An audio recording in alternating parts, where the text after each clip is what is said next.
Calories, donc on se retrouve aujourd'hui pour une nouvelle vidéo donc pour la team Yes We Craft. Donc comme vous avez pu le voir précédemment, le thème c'était la rentrée des classes et donc voilà ce que je vous propose de réaliser. J'espère que vous avez trouvé ce que j'ai vraiment voulu vous faire passer et je vous laisse tout de suite avec la création. Bisous!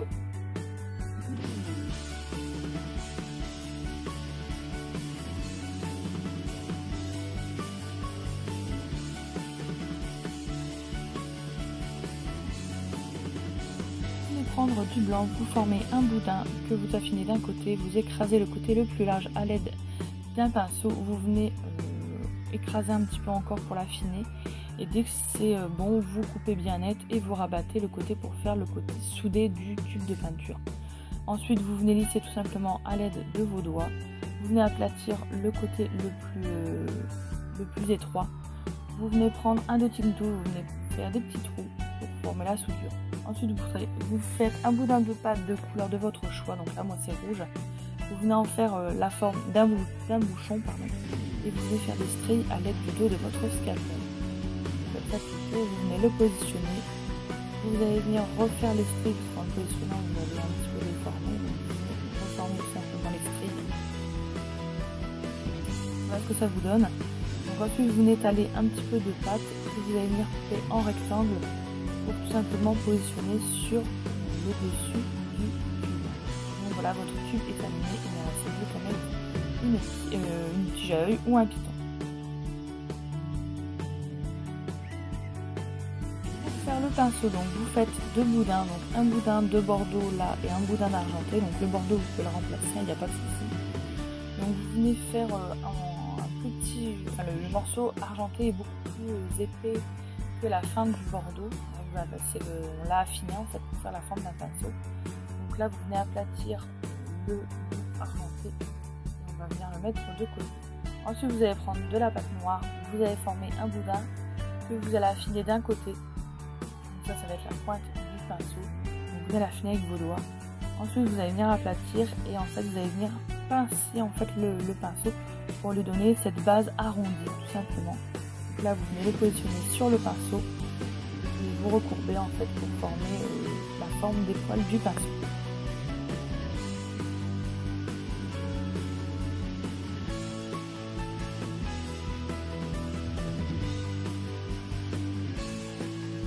Pour créer la palette de peinture, donc vous venez prendre de la pâte blanche que vous avez étalée à l'aide de la pâte à machine.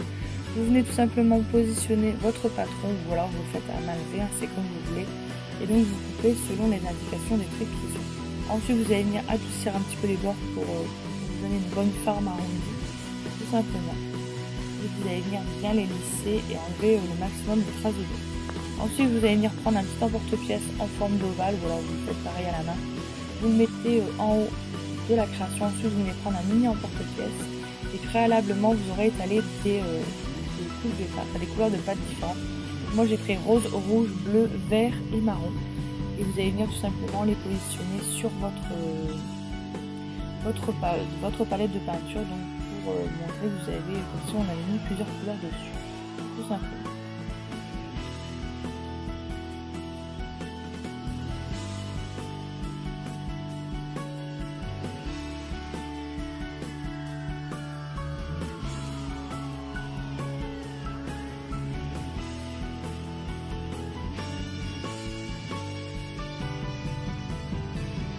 Une fois l'étape terminée, donc vous enlevez le morceau de blanc qui dépasse et donc vous lissez bien les bords un peu partout.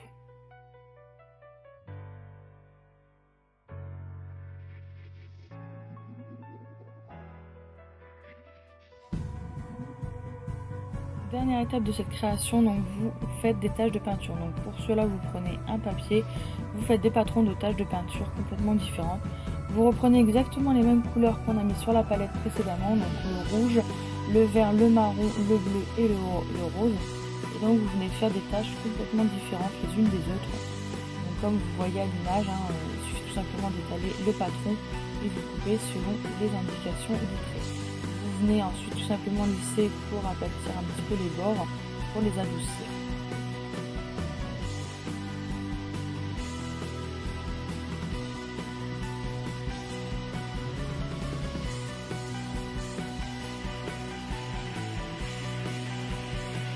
une fois que c'est terminé, donc vous venez tout simplement faire des trucs à l'aide de votre whipping tool, pardon. Donc là j'agrandis un petit peu les trous et il suffit de passer tout ce qu'on a fait au four. Et donc voilà, la création est maintenant terminée. Donc voilà ce que ça donne. Donc j'ai tout simplement monté sur un porte-clés. Donc j'espère que ça vous a plu. Je vous invite à également aller voir toutes les vidéos de la team Yes We Craft et je vous dis à très bientôt.